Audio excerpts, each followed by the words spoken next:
13 septembre 2025, peuple d'Afrique, recevez nos salutations comme d'habitude. Nous sommes en tournée, je suis à l'intérieur du Mali, dans un village tranquille. Et on va taire le nom du village. C'est depuis cette position, parce que l'Afrique, tout est magnifique, c'est la nature derrière nous. C'est impeccable, notre cher continent. Depuis notre position, nous parlons de la gratuité des visas accordée par le Burkina Faso à tous les Africains. Et un acte salutaire, d'ailleurs, que nous encourageons pour tous les deux autres pays de l'AES, c'est-à-dire le Mali, le Niger. Nous encourageons tous les pays de l'AES à mettre en place la gratuité des visas. Et plus tard, parvenir même à l'exemption des visas. Parce que ce que le Burkina vient de faire, c'est une étape. Oui, une étape. Mais il y a une autre étape après. Parce que c'est d'abord la gratuité des visas pour chaque Africain. Vous n'avez plus besoin de payer les frais de visa, de régler les frais de visa. Ce qui montre au monde entier au moins notre sincérité davantage. Parce qu'il y a certains pays dans ce monde, certaines puissances impérialistes qui sont en train d'arnaquer les gens à cause de cette histoire de visa. Ici, ils prennent l'argent, les frais de visa à 100 personnes, ils n'accordent que les visas à 5 personnes. C'est du vol, c'est du pillage. Malgré nos conditions, nous sommes des pays en guerre, nous battons pour nous libérer. Mais malgré ces conditions, nous avons jugé nécessaire d'accorder cette gratuité de visa. Et quand c'est bon, c'est bon. Il faut savoir dire c'est bon, encourager et inciter d'autres pays, encourager d'autres pays à emboîter les pas à faire la même chose. C'est un chemin. Donc les autres pays de l'Est, nous encourageons ça. Et même d'autres pays encore de l'Afrique, nous appelons à la même chose. Malgré certaines divergences politiques, l'Africain doit être libre de circuler partout en Afrique. Et les dirigeants africains qui se voient un peu limités dans cette prise de décision doivent tout simplement regarder de l'autre côté les impérialistes. Qu'est-ce que les pays européens ont fait? La fameuse zone espace Schengen. Mais entre eux, ils décident de tout ensemble et ils décident d'agresser les autres pays. C'est là que nous, l'Est a eu toute la raison de quitter la CEDEAO. Parce qu'on ne peut pas être une organisation sous-régionale et être vassalisé aux mêmes impérialistes contre les intérêts de l'Afrique.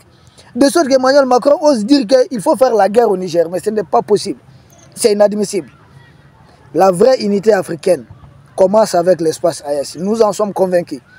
C'est pourquoi nous devons tous appuyer, nous devons tous pousser pour que ça réussisse au niveau de l'AES. Si ça réussit ici, je ne vois pas de raison pour que ça ne réussisse pas ailleurs.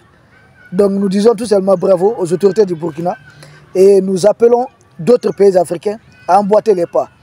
Il faut que l'Union africaine cesse d'être la désunion africaine. Que ce soit vraiment, il y a des pays africains où l'Africain lambda ne se sent pas bien, il n'est pas tranquille. Il y a de ces pays en Afrique où par exemple un ressortissant européen est mieux traité qu'un ressortissant africain. C'est-à-dire, un ressortissant européen ne paie pas autant de taxes, de frais de résidence comme un Africain en Afrique. Mais des dirigeants africains face là, il faut les dégager. Ils ne sont pas africains. Ils ont de quelle nationalité? Cette histoire de carte de séjour même que des Africains doivent payer pour circuler en Afrique. C'est la moindre des choses. L'Union africaine, dans toutes ces conneries, dans toutes ces bêtises, si elle doit réussir quelque chose là, c'est ça. Je les vois maintenant, ils sont d'accord. Même espace économique, pas de taxes de douane. J'ai dit, mais pourquoi des taxes sur les personnes? Ça n'a aucun sens.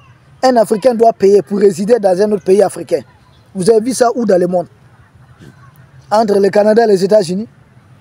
Les gens d'Amérique du Nord? Non. Vous avez vu ça où? Les gens d'Amérique du Sud?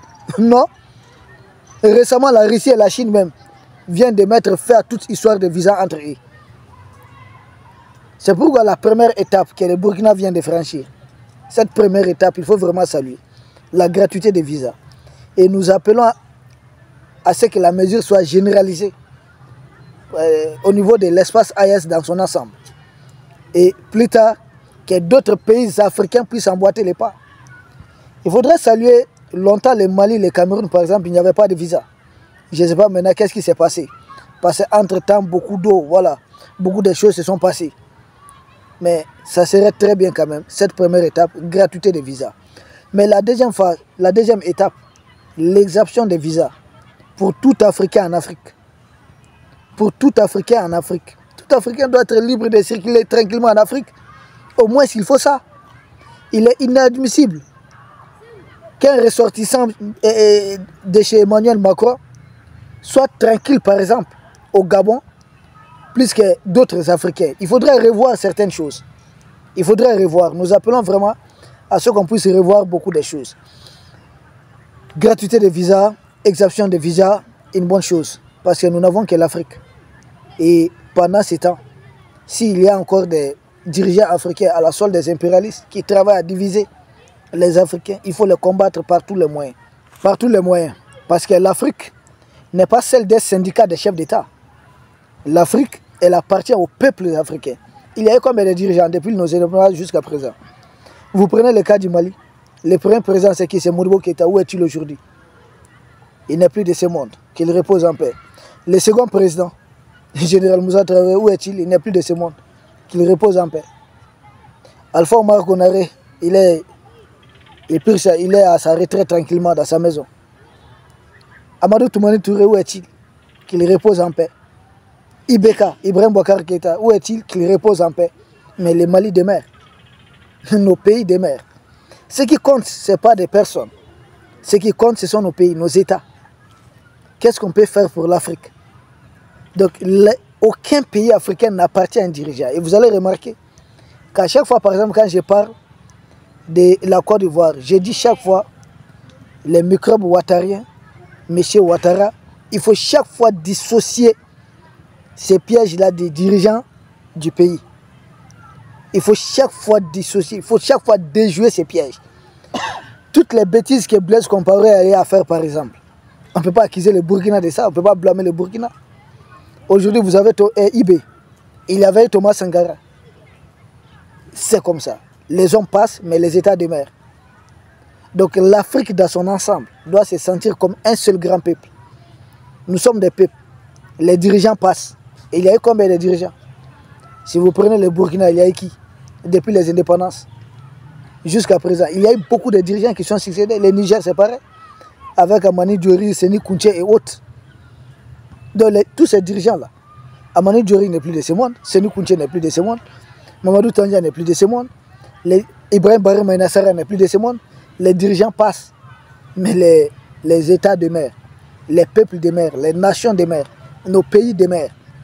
Et c'est ça, c'est ce qui est très important dans tout ce qu'on peut dire. Donc, exemption de visa, il faudrait, nous encourager ça, nous appelons vivement à ça. Une exemption de visa, que des Africains puissent circuler librement partout en Afrique, sans visa. Donc, cette mesure, prise par le Burkina Faso, est un acte salutaire.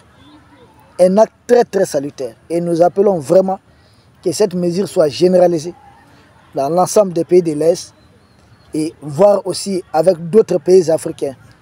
Mais cette unité africaine, elle va se construire au niveau politique, au niveau militaire, au niveau économique, à tous les niveaux. Tous les farfelus dirigeants africains, là, il faut trouver un moyen de les mettre à côté, il faut les dégager. L'Afrique n'appartient, c'est-à-dire ça ne les appartient pas, il faut les dégager. Ils ne peuvent pas continuer à être des obstacles.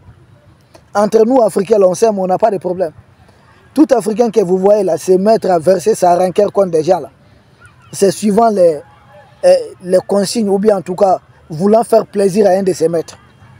Sinon, tout Africain qui se sent digne d'être Africain, tout Africain qui sait que ce sont les colons là, qui sont les problèmes de l'Afrique, n'aura aucune animosité contre son frère. Donc je ne vois pas pourquoi moi, peut-être, j'encouragerais mon pays à mettre des restrictions contre d'autres Africains qui veulent venir chez nous. Et je vais appeler à une dernière chose. Au niveau des pays de l'Est, certes, il y a des mesures de sécurité à prendre en compte. Mais tout Africain qui veut la nationalité des pays de l'Est, il faudrait voir comment les naturaliser. C'est-à-dire comment accorder cette nationalité sans empiéter sur nos règles de sécurité. Nous, c'est juste des demandes que nous exprimons comme tout autre Africain. Nous n'avons rien à exiger. Nous n'exigeons rien. Donc ce n'est pas un impératif, mais c'est un souhait.